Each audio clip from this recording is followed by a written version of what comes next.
I'll be remembered, what will you? From McDonald's, the baddest that I would turn to. CEO with the shit that's a dope motherfucker. He'll always win, there's no going under. The top of the crown resting on his head. The beast is alive, he'll never be dead. If he dreamt before, bring it back to life. Push harder for it, let us survive. Show courage and strength, it's okay to be scared, but don't let it stop you, always stay prepared. Bill Showman School, they're just not beginning. Winners fucking win, losers talk about winning. Welcome to the Bearded Beast Show. My name is Bill, and I am the Bearded Beast.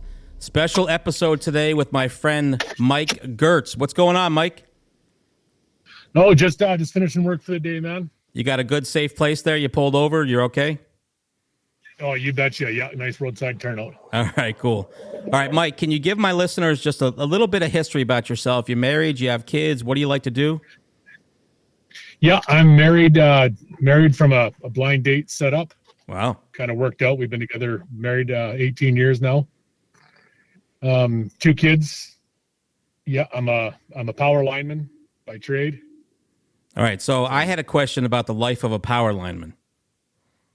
Okay. What exactly is it that you guys do?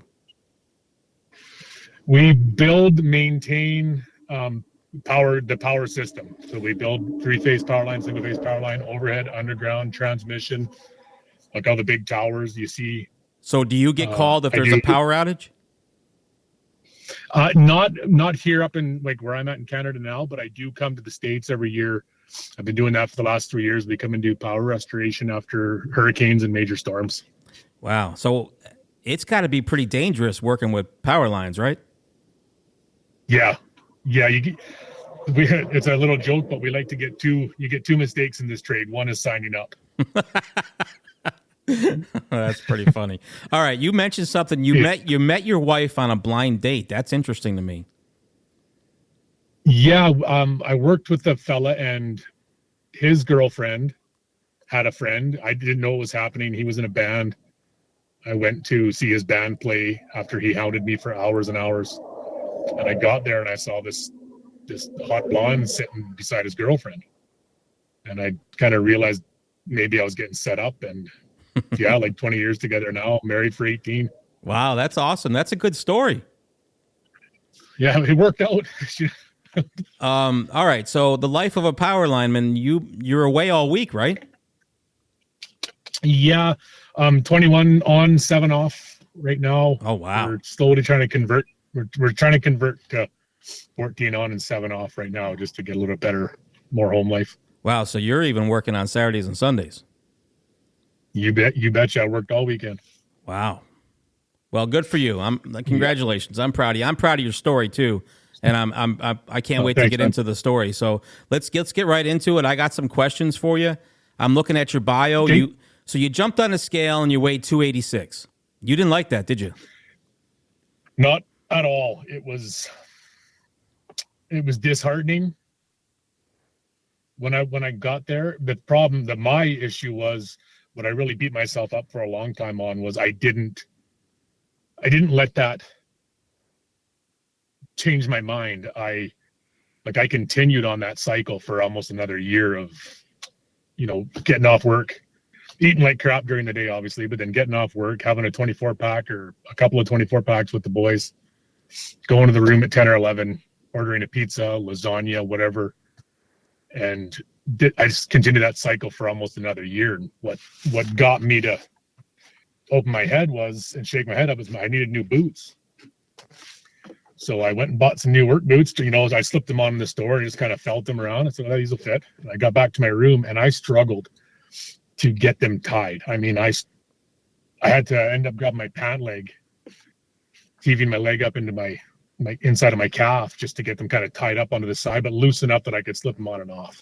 So that's when I said to myself, the 286 wasn't enough, right? That didn't put you to a point in your mindset to say, I got to fix this. I mean, we all do this, right? We want to believe things aren't as bad as they really are. And I'm not saying that 286 for you was bad. I have no idea how you felt, but you didn't really realize the weight or how out of shape you possibly were as you were just doing your daily job, right? Yeah, and at that time I was managing an area contract. So I was in my truck, 8-10 hours a day. Oh wow. Driving, checking on emails, meetings. So I really wasn't out of the truck doing anything physical. So that could become very easy for someone to get out of shape, not realizing it, with not a lot of movement, right? Yeah. Not getting a lot of exercise. Yeah, that's right. All right, so I saw something interesting in your bio. When you couldn't tie your shoes, I found this really interesting. The exercises you started in a hotel room. Yeah. I couldn't, like I said, I couldn't bend over and touch my toes or even tie my boots properly. So I started sitting in the chair in the hotel room and then standing up. And then I would do that till I get, 10 times fairly easy. And in time, I worked up to standing up without my hands on the arms. They'd be on my knees. And then I worked to the point where I could kind of rock myself up and stand up. I'm actually doing the movement as I'm telling you. And then I would rock up so I could do that. And then once I got good at like literally just sitting and standing without having to use the arms of the chair or my knees or holding on to something, that's when I said, okay, well, let's go out for a run. I was still, believe me, I was not even losing any weight at that point, and it was just brisk walking to start, like as fast as I could walk. And it would just be for a couple of street light to street light. And then I would slow it down and then pick it up and slow it down. And that went on for a couple of months. And then I started running. So did you measure your distance at all when you started? Did you have anything? The loop that I walked, there was two, where I was working was up in Fort McMurray, Alberta. There's two paths I took. One was, the first half is all downhill. And then the second half is uphill. And that was about 3 miles. Oh, wow. Round trip, go to the bottom and then back up. The other one was about 2 miles, and it was a nice casual kind of through the woods stroll. And that's the one I started on. Mm-hmm. Was this little loop. And when I got to the point where I could jog more than 5 or 6 streetlights, that's when I discovered this uphill deal. So when you first started, do you have any idea what the 2 mile loop maybe took you to do? Walking to start the Yeah. 2 mile loop, probably don't really remember. I'm gonna guess around 45 minutes. Okay. 45 to 50 minutes, because I labored. I didn't realize how much I had back and over top of the belt buckle. Yeah. Right, there was a lot there, and then I didn't really clean the diet up a lot either, and I was drinking we're linemen. That's what we do on the road is you drink to pass out, kind of just to go to sleep, right? But yep. Back when, but I started running, and that run, I'd get back from a run down that hill, up that hill, and the guys around back of the hotel, I'd be looking for my water to go to my room, and they'd hand me a beer. I was just going to ask you how it went over with the guys at the hotel. And I'd grab a beer, I'd slam a beer with them. 1 turned into 6, 6 turned into 10. Now it's 12. I haven't had any water since a 3 mile run. Yep. I'm trying to do the conversions in my head because I'm Canadian. So it's 5K, roughly 3 miles. Yep, pretty much. Yep. So, yeah, and then, like I said, most of the time they're all right. It depended on what door of the hotel I went out. I could get back, get showered, get water in me. Yeah, but if they happened to catch me, and I didn't need an excuse to drink back then. So did none of them joined in with you and decided that they would start exercising themselves? A couple of them tried, but the beers of the boys was always more important. But you got yourself to a point where you were doing some Spartan stuff, right? Yeah, and that was all in that first year when I was transformed, that first transformation. I had heard about the Spartan race. So I started Googling it and watching videos, and I thought, man, that is crazy. And right around the same time, a friend of mine was diagnosed with type 2 diabetes, and his cousin or relative had ran one, and he wanted to do one. So I said, yeah, let's go. Let's do one. Why not?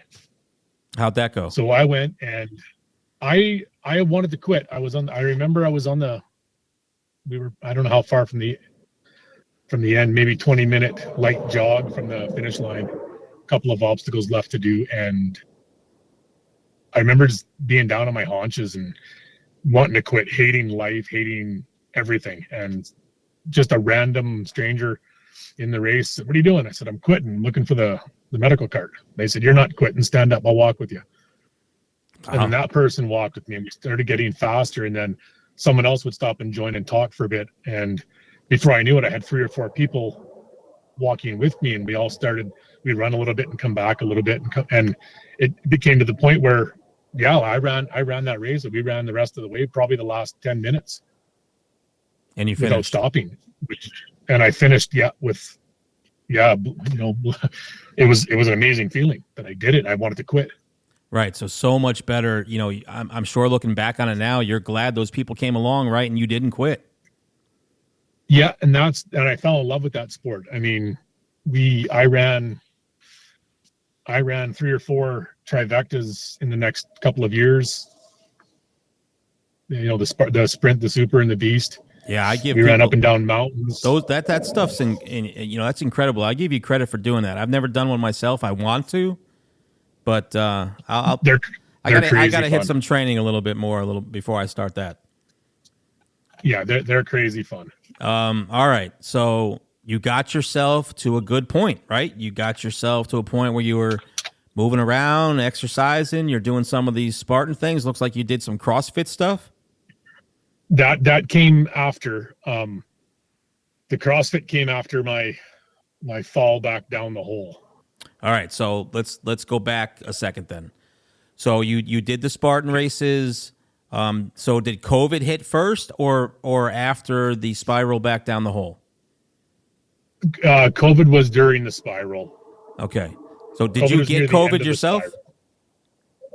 Well, when it first kind of became a thing, I was actually at work, and I just got like a dream job working at home, 5 days on, weekends off for a small utility. And I got really, really sick. I didn't meet any criteria to get tested at the time. Tests were limited, all that stuff. I mean, yeah. But I was out for a good 7 days. I don't remember a lot of it, just coughing, hacking, sleeping.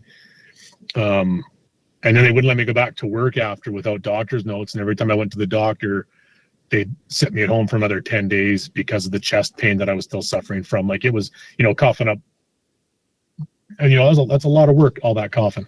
You walk into the bathroom and back and you're gassed, right? So oh yeah, I say I had it, not actually diagnosed with it because I didn't meet criteria. Well, it sounds to me like you had it. I had it. Sounds like you had some pretty similar stuff to what I had. So I would assume that's probably so. All right, so you got sick.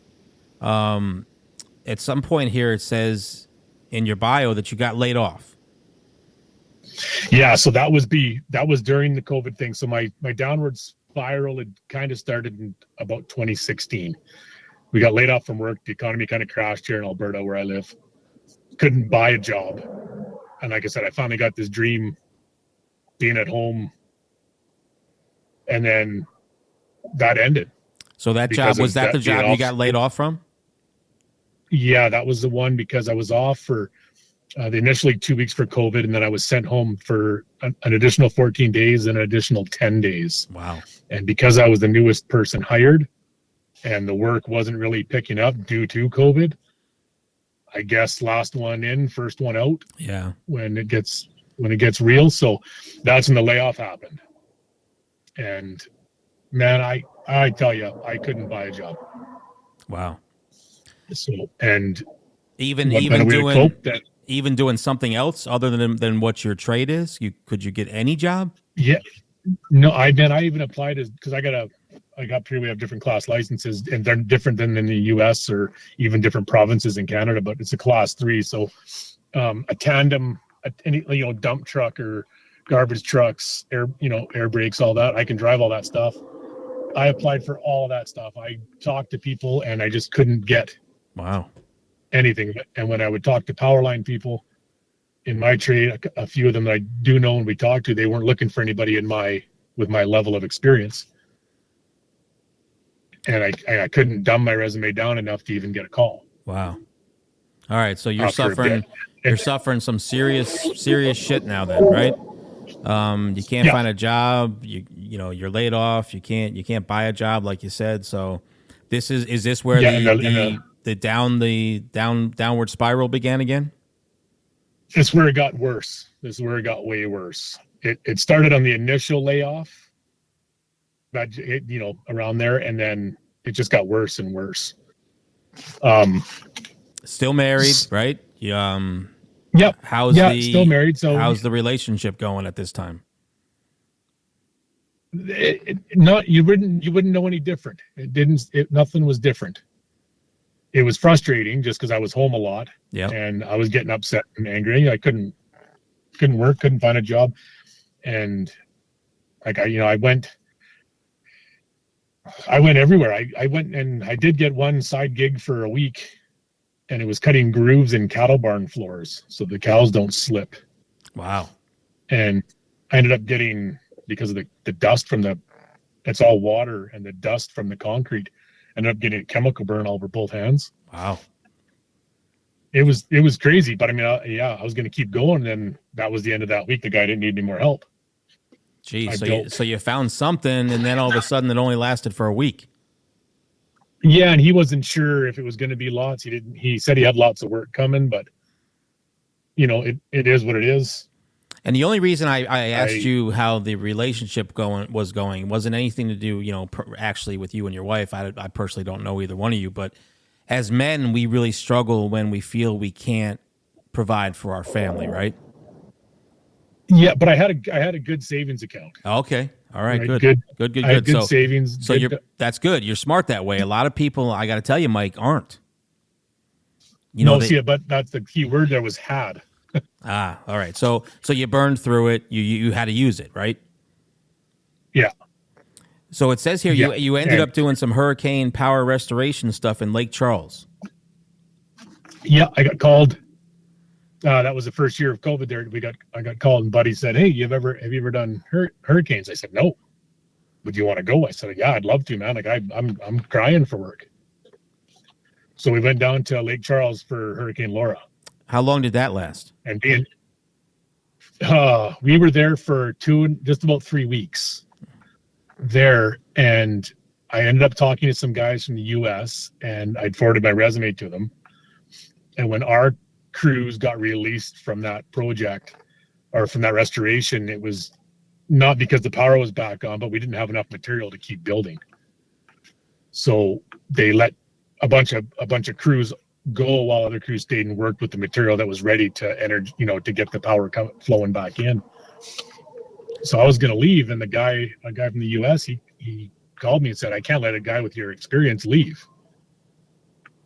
I said, "Well, what do you mean?" And he said, "Well, I can't. Like, do you want to stay and work for me?" So we worked stuff out. I didn't know anything about working in the States or how that was going to work. Well, wouldn't you know it? A few days after I got released, Hurricane Sally hit.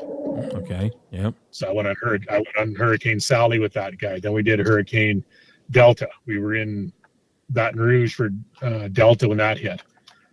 And then Hurricane Zeta, and then Hurricane Ada. It was a horrible year that year. It turned out I couldn't get the money from the U.S. up to Canada. Oh my God! Wow. And yeah, it was. So you couldn't send any of this money back home. That's what you're saying, right? I couldn't even get paid legally in the States. Oh my God! So essentially, it was volunteer. But it didn't end up being volunteer, right? Did you get paid? No. Oh. No, it's one of those things, and I didn't want to, I was offered to get paid, but I was paid for when I initially worked. There was a couple that I didn't get paid for, and I didn't want to create, because my goal eventually I want to move to the States or free flow back and forth. Right. So you didn't want to recreate any issues where it could hinder you from that being able to happen. No, not at all. Right. Not at all. So, yeah, I came back up here. I did that. But when you're not hurricaning and you get back home, there's weeks and months. Like after that summer, there was, weeks and months without work. Wow. And then, so what do? You sit in the garage and that, why not have a beer? And So you got back on the bottle again, like it says. You threw the diet out the window. You got on the scale. It said you weighed 248.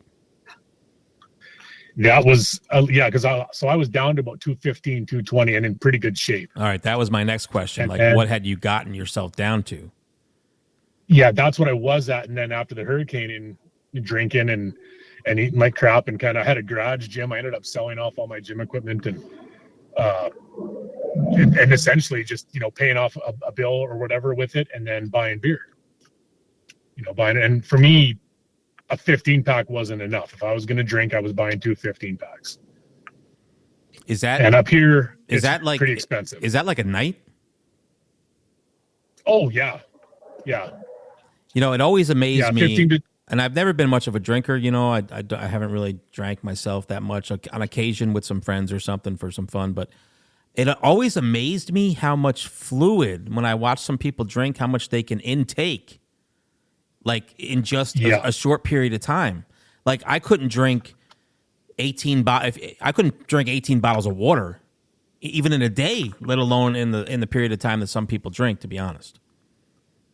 No, and I don't know how it happened, but it just kind of turned into that. It just morphed into this. Hey, you want a couple of beers? Sure, I'd go grab 2 15-packs. My wife would have some with me. Yeah. She would drink we drink, but I mean, she would have 5 or 6 and I would crush 15, right? Wow. She might have 8. And I would, not most of the time we'd wake up in the morning and there's 1 or 2 beers left in the fridge. And how did you feel the next day? Were you okay? Well, the problem is I didn't really get hangovers. Oh, okay. I was a little tired because I was up late, obviously, but come around 8, 9 o'clock, I was up. Footloose, fancy free, cooking breakfast, doing things, carry on a regular day. Somebody else wouldn't even be getting out of bed. Yeah, but I kind of, saturated myself with it for so long. Yeah, I guess your body can build like an immunity to it, right? Yeah, and so what happened when I got on the scale at 248, it was 248.6, and I thought, man, here we go again. Yeah, that's got to be what you're thinking, right? Because you're heading in the wrong direction. Yeah, and I said to myself, like, man, okay, we gotta really start getting a handle on this, So I went and I reconfigured my garage and got my gym mats back down, put the pull-up bar back on the wall, and a little bit of weights that I did have left that I didn't sell off. And I was I swept and I was mopping the floor. My wife took a video of me mopping the floor for Snapchat, and just the tag on it was he's hired or some weird tagline on it. Oh, because you were mopping. And she sent it. Yeah, and she sent it to me, and I looked at that person mopping, and I did not recognize him. I looked at her, and I said, "Is that what you see when you look at me? Like, is that what you see?" And she said, "Yeah, why? What's wrong?" I'm like, "That is absolutely disgusting." Well, we're not going to hear that from them, though, right? No, because the people, that is disgusting, and no fault of their own. But the people who love us don't want to hurt our feelings, right? So they kind of just tell us what we want to hear instead of what we need to hear. But I would prefer they tell us what we need to hear, right? Yeah, and her famous line is, "Well, you wear it so well." That was, that's the famous line from her. "Well, you wear it well, I don't even notice." Yeah. So I came to work for a shift at work, and then during that shift, a friend that I graduated high school with, she had passed away, and I went home on the weekend, just 3 days off in the middle of the shift to go to the funeral. I got home from the night of the funeral, and we drank till that had to be 4 o'clock in the morning. And that, as I was drinking that night, and it was about 3:30, 4 o'clock, and everybody was leaving, my wife and I were going to bed, I had this weird personal epiphany. And we probably heard the line 1,000 times, but it didn't mean anything to me until that night. Even as drunk as I was, I don't like the person that's drinking. Like, I'm okay for a couple of beers, but then I turn into a different person, and that motherfucker, that guy can drink. Wow. Yeah. And people do say that, right? Yeah. And I don't like that guy. So I woke up that next morning. That was January 14th was the funeral, I believe. So January 15th would have been my first day with no booze. And I said, that's it. I'm done. No more drinking. And that I didn't tell anybody. I just, in my head, I'm not doing it. If someone offered me a beer, even at work, to go for beer, no, I'm good. I got a competition with a buddy over in Saskatchewan. We're going to try not to drink for a year, just so I didn't get grilled on why I want to go sober, because it was still an internal struggle for me. So was it you wanting to go sober? Was that to get you back on track for your health and fitness, or you just didn't like the guy that you were when you drank, or both? Both, 100% both. And I had bought in a book. I guess it's always been in the back of my head. I bought this book. It's called Eat for Life. Not that I'm giving them a plug or anything. I bought it just on a whim. My son was at Chapters getting some books, so I just grabbed this one. It was just called Eat for Life, and I started reading it after I'd quit drinking. It kind of just sat there and never was opened. I've only read probably a third of the book, maybe. Mm-hmm. But I'd stopped on this one page, and it had then the author, and I can't remember his name off the top of my head. He lists food. He categorizes food as a score, like what's phytonutrients, micronutrients, macros, everything, but what's better for you and what's worse for you on these 2 pages. Yeah. And I just said to myself, okay, everything on the good side of the page where everything has an actual score, I'm just going to eat that stuff and see what happens. And obviously start working out a lot heavier. I was moving, I was in a gym, but I wasn't really giving her, if you know what I mean. Oh yeah. I was just kind of going through the motions. So I said, I'm just going to eat the stuff on this page. I didn't read any recipes in the back of the book, none of that. It just said, okay, kale, spinach, cooked mushrooms, raw onions, that kind of stuff. So I just started eating that, throwing together different combinations. And the book kind of wants you to go vegan. Yeah, but I'm a meat eater. I'm an Alberta boy. We're beef eaters, meat eaters. So, like I said, I'm loosely following that book. The only thing I'm altering on is the beef and the turkey and the chicken. All right. So how long has that been? Since January 15th, 16th is when I started the diet. Probably the 16th I started the diet. And I don't say diet. It's more of just changing my food.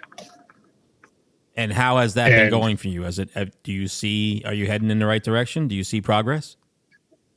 Last time I got on the scale, I was 219. Oh, well, okay. So how often do you weigh yourself? Once every time I go home, maybe, if I remember. So not a daily thing. You don't do it that way, right? I did it one day at home just to see, and I woke up in the morning, I was 221. At noon, I was 220, and at the end of the day, I was 224. Okay, so it just depends on what you're intaking, how much water you have. Right, it can fluctuate so when I do weigh myself, so when I do weigh myself, when I go home, it's the first morning I wake up. That's when I weigh it, and then I don't get back on that thing. And in all honesty, how have you really stuck to that page? Absolutely. Because I have a gluten intolerance too, and I love bread. My mother's Italian, so pasta, breads, all that.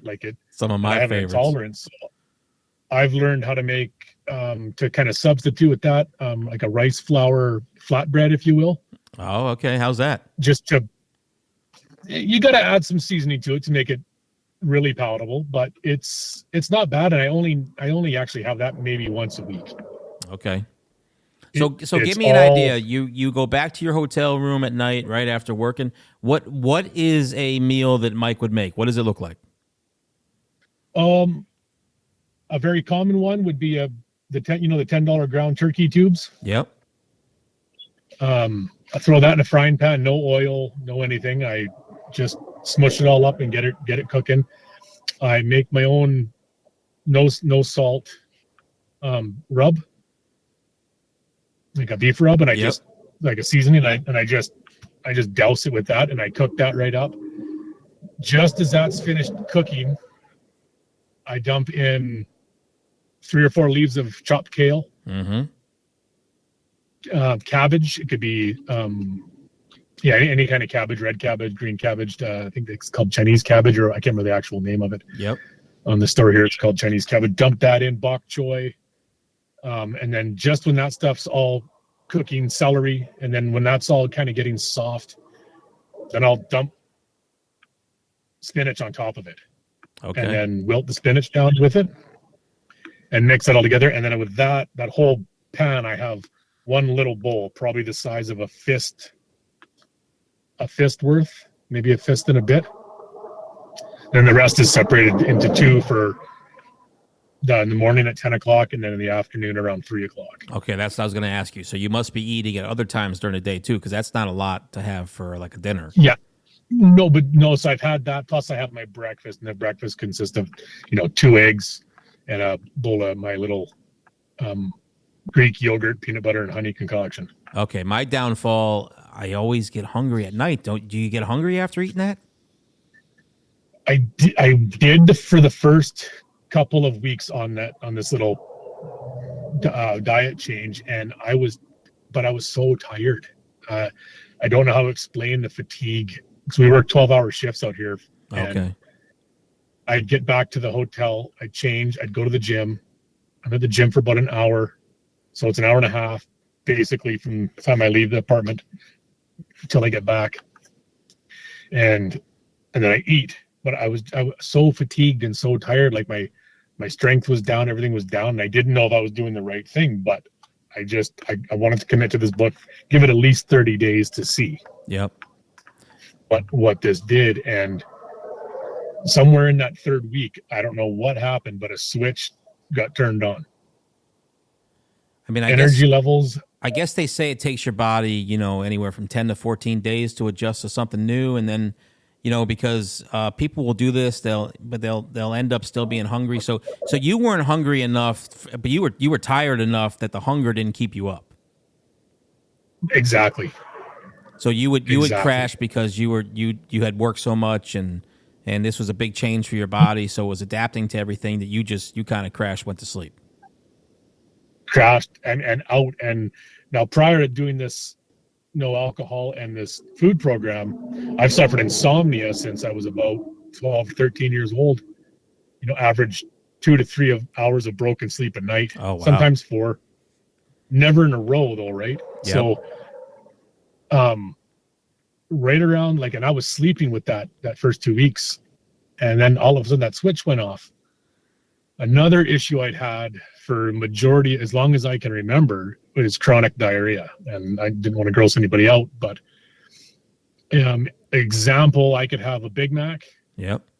And not to get into too many details, but 30 to 40 minutes later, the sesame seeds were floating in the water in the toilet. So did you believe you had digestive issues? I'd been tested for Crohn's, colitis. They put cameras up me and down me and taken biopsies of, I think, everywhere in that track. And nothing come back. They just said, that's the last doctor I saw said, that just might be your normal. And same as the sleep doctors, that might just be your normal. So has that changed? I have not had a runny poo for 2 months now, at least 2 months. Wow, that's great. And I'm sleeping, and my sleep tracker, I average 5.5 to 6 hours of deep sleep a night now. Okay, so that's much better. So this is showing people that, you can make an adjustment to your diet, and it can change a lot of other things for your body. Yeah. So what about your energy levels? Energy's through the, like I said, I don't have a hard time getting up in the morning. You're ready to roll when you get out of bed. Yeah, I hit the snooze once, and just for that 9-minute countdown, it's literally just a contest to see if I can actually fall back asleep. Wow. For that 9 minutes. And usually I'm up and there's 3 or 4 minutes left on the clock before the second alarm goes off. Wow, that's great, Mike. I'm really proud of you, what you've done. I'm hoping a lot of people who listen to this understand that there's always another option to, no matter how bad you think things are or how bad off you think you are. I mean, you went 286, right? You had to decide. I mean, that sounds like a goal. That sounds like a spot where nobody even wants to start from, right? You think to yourself, how am I going to start? I'm so far out of whack. But you got to start somewhere, regardless of where you're at. You got to start. If you don't start, you're never going to get anywhere, right? And that was it. Where do I start? And if you didn't start, where would you be? Would you be 350? Possibly. Like I'm 6'1", so I mean, I guess I wore it well.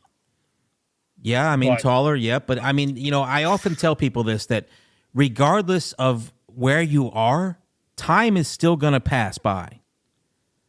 So do you want to spend the next 6 months of your life doing the same thing you were doing? Because the 6 months is gonna go regardless, right? We can't just say, I don't feel good today, so let's pause time. We'll restart time. The days are going to keep coming. Right, they're going to keep coming. They're going to keep passing us by. And when we look 6 months back, we could have made so much progress if we just started. But people get afraid to start. Yeah. Yeah. Well, even this last belt when I was 248, my 36 waist jeans were tight. A lot of ones I put on, I wouldn't do the button up and just the belt. So did you know in your mind that things had slipped backwards? Oh yeah, because I mean, so when I talk about that 15 plus beers a night, that wasn't once a week. That was 3 to 4 times a week. Okay. So you know, I had a question that you put down, and it was why did I let myself go again? Do you have any idea why? I mean, I know you were going through a lot, but you knew where you had come from, right? You had worked through so much adversity already with where you had started and where you had gotten to, that I'm interested to hear the answer to that question of why you just let yourself go back. Over the last little bit, I've come to that realization. I give up on me. I literally gave up. You know, you talk to everybody you know in the trade and nobody's hiring, or anywhere else. I couldn't do anything, and I just felt like I was, and I did beat myself up a lot, and I probably read into a lot of those conversations that weren't directed the way I took them, or weren't meant the way that I took it. And I'd given up on me for sure, 100%. So why not just get hammered? When actually, right? I'm a fun guy. When actually no one else had. Exactly. Right. But I mean, you listen to my show, so I talk about it from time to time, but we are our own worst enemies, right? You wouldn't let me talk to you if I was standing in front of you, Mike, regardless if I'm your friend or not, right? And we're having a conversation, and we got similar beards, by the way. So, you know, I like your beard. It's got a name. But I am the bearded beast, just so you understand. You can't steal that from me, okay? No, my beard is named Nevin, so it's Nevin the Beard. All right, we're going to get into that in a second, how that name came up. But if I'm standing in front of you and we're having a conversation, you're not going to let me talk to you and say the things to you that you're going to say to yourself, right? You'd want to punch me in the face. Yep. So many times we tell ourselves things that aren't true, that are not real, that we would not let someone else say to us, but we do it to ourselves. And why do we do it? Yeah, I don't understand. And it's the self-negative talk is debilitating. It's the number one killer of the hopes and dreams of so many people. Yeah, your dream ain't going to chase you back. No. Right? And it's not. And I heard that in a song a little while ago, and it really resonated during this whole transformation of me. Is the dream isn't going to chase you back. You can wish and hope all you want. Yeah, it's but not unless you start chasing. Yeah, it's not going to chase you back. And regardless of what happens, we're all going to face adversity, right? Through every single one of and we got to overcome so many obstacles if we want to get, because what's really worth doing that's not difficult? Everything worth doing is difficult. But everybody wants the easy path, right? The road less traveled, the easy way. I had a conversation with someone today that they said to me, Bill, if I handed you $10 million, would you take it? You want to know what my answer was? No. I wouldn't take it. And they're like, are you crazy? It'd be nice. And I'm like, why would I take it? Because I don't want anything that I didn't earn. And as foolish as that sounds to say, you know what, I wouldn't take $10 million. I would know in my mind that I didn't earn that. And I would have a hard time with that. it's- So anything that is worthwhile is not going to get handed to you. That money to me No, wouldn't even be worth spending because I wouldn't feel that it was mine. Anything that I purchased with it, I would not feel like I earned it. no, I hear you there. And I wish people could understand where I'm coming from because they do look at me as I'm crazy. But anything that I have accomplished in my life, I can promise you, Mike, was not handed to me. I've done the hard work. I've had to put in the time to get the things I have. People look at me and say, wow, nice house, nice car, you drive a Porsche. You know what? At the end of the day, none of that really matters, right? Those are just material items that we enjoy the fruits of our labor.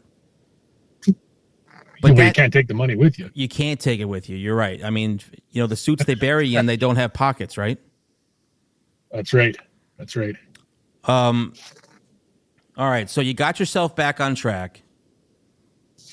I had a question for you, and I wanted to know, what is it that you're doing, and how do you know in your mind that you're not going to fall back in and repeat the past? It feels different. If they came to you tomorrow and said, Mike, I'm sorry, we no longer need you, we're going to need to lay you off. Okay. Would your immediate response be to turn back to the bottle? No, not just because I know where it's gotten me. Nothing good ever really come from getting hammered.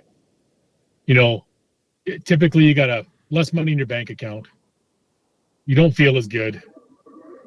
As it got later in the drinking, if I was going to drink, I knew the next day at least half of it was going to be a write-off of just chilling out doing nothing. Yep. So time It's a waste of a day. Right. Again, time is being the days wasted. The days are going to keep coming. Your opportunity to progress forward and move forward and find something else, you're limiting by having to use half your day just recovering from a night of partying. Yeah, and just because you're so tired and just don't want to do anything, and it's literally just tiredness. I mean, I've never gotten upset stomach or vomited heavily the next day, from hangovers and stuff like that. So, or the headache, I didn't have any of that. So that part of drinking, I didn't experience.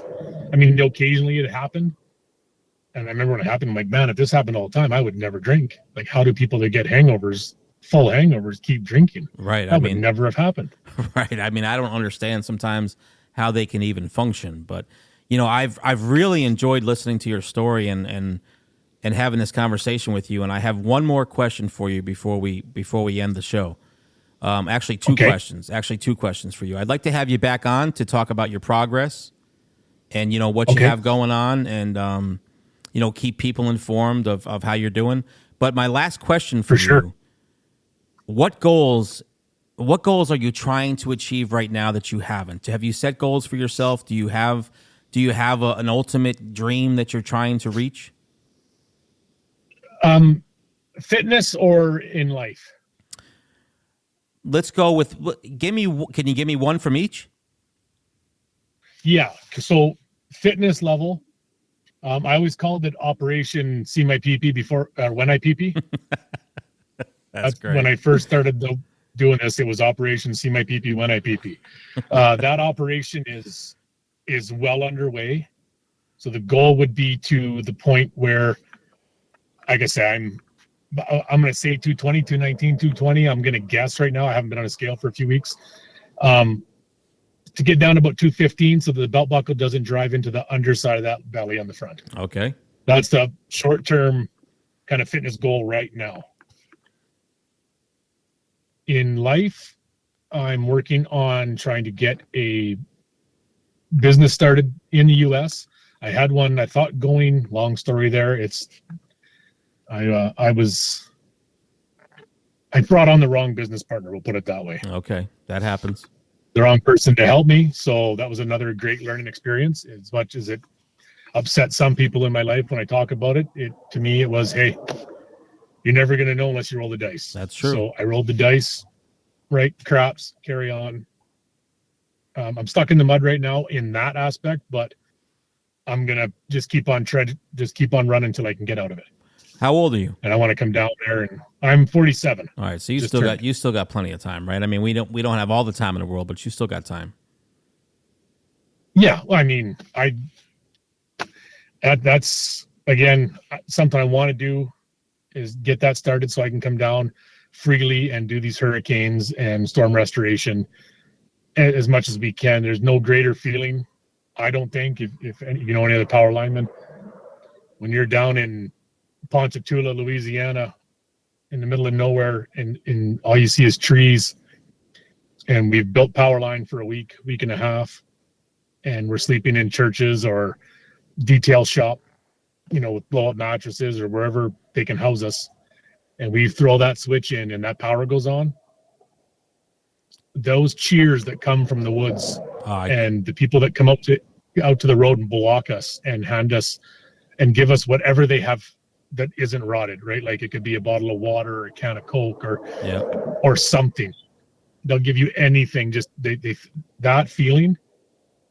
The money's great, but that feeling surpasses everything I've experienced in 27 years of building. Yeah, I can't even imagine. So I truly do appreciate what it is that you do. I mean, I can't imagine even being in some of those situations to see the devastation that has happened. It's crazy. I'll gladly forward you some pictures. Yeah. I mean, that we've taken from some of those areas. You know, you just don't, when you're not in that situation, you know, sometimes you lack an appreciation for some of that stuff, and even an understanding of what it is that maybe a power lineman does. But I mean, I know when I don't have power, I'm not a happy guy. No, and we had power out for an hour at my house a little while ago, and you know, my kids were frustrated. My wife, I was just laughing. I said, guys, like, relax. It's not, you know, here Celsius, so it's not 35, 40 degrees. Right. So what is that, about 100, 105? And I said, there's no humidity here. Go outside. Right. Let's go do something. Right. We don't get to be in. It's only a couple of hours. It's not just a switch we flip on. Right. And that could be another conversation for our next podcast, but we've lost the going outside, and, you know, we've become so reliant on technology. As great as it is, it has hurt us in a lot of other ways that I would definitely love to have a conversation with you about that the next time. But hey, real quick before we end the show, I mentioned how you were gonna explain to me the name of your beard. So what happened? How did we get that name? Well, long ago, I was working on this crew, and there was an apprentice, and he was a bit of a wild card. You never knew what he was going to do. And that is literally another half an hour discussion. Just this guy, his name was Blake. And he walked up to me one day after his many, many things he did just to make you shake your head. He walked up to me. I just started growing the beard, and he walked up and said, "Hey, Nevin, when you see Mike, can you let him know that we got to start framing that next pole?" And I looked at him square in the eyes, and I said, "Blake, I'm Mike." And he said, "I was talking to your fucking beard." That's where Nevin came from. Yeah. So that's it's kind of stuck. That's a good story. Ever since. All right. So our next podcast, we got to talk about technology, and we're gonna go over some stories that you have from being a power lineman. How's that sound? Sure, that sounds great. All right, I'll be in touch with you, and we'll get that scheduled. Again, I apologize for having to reschedule a little bit on you. This show will be going live in about 15 minutes. You'll be able to access it. I'll send you a personal link if you like. But you can access it from everywhere that you always access my podcast. But it'll be up and ready to roll in about 15 minutes. Oh, it sounds great. Awesome. All right, my friend. I appreciate you coming on and talking with me and sharing your story for everyone, because everybody needs to understand that as dark as it seems, right, you're not done. There's other opportunities. There's opportunities for you every day. There's other sides to the story besides just burying your head in the sand and telling yourself all those horrible things, right? I mean, we got other options. Yeah, I did it for too long, and if a small town Alberta boy like me can whip his own ass and pull his head out of the sand, I'm telling you, man. Yeah, you sent me some photos and videos, man. You look good. Well, thank you. Keep rolling, brother. And you know, we'll be checking in with you, getting you back on, and we'll be going over your progress and having some fun. I got some fun questions to ask you the next time too. That'll be perfect. I look forward to it. All right, my friend. You have a good night. God bless you, and we'll talk soon. You bet, Bill. Thank you, bud. Thanks, Mike. I'll be remembered, but will you? From McDonald's, the baddest that I would turn to. CEO with the shit that's a dope motherfucker. He'll always win, there's no going under. The top of the crown resting on his head. The beast is alive, he'll never be dead. If he dreamt before, bring it back to life. Push harder for it, let us survive. Show courage and strength, it's okay to be scared, but don't let it stop you, always stay prepared. Build someone's school, they're just not beginning. Winners fucking win, losers talk about winning.